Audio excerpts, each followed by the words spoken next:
کتاب حصن المسلم، باب صبح و شام کے اذکار اور دعائیں۔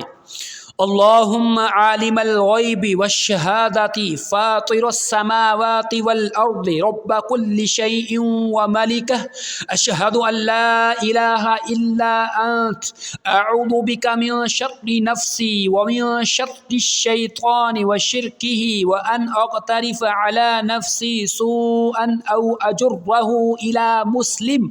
اے اللہ، غیب اور حاضر کے جاننے والے، آسمانوں اور زمین کے پیدا کرنے والے، ہر چیز کے رب اور اس کے مالک، میں گواہی دیتا ہوں کہ تیرے سوا کوئی معبود نہیں۔ میں تیری پناہ میں آتا ہوں اپنے نفس کے شر سے اور شیطان کے شر سے اور اس کے شرک سے اور اس بات سے کہ اپنے ہی خلاف کسی برائی کا ارتکاب کروں یا اسے کسی مسلمان کی طرف کھینچ لاؤں۔ اور یہی باب جاری ہے۔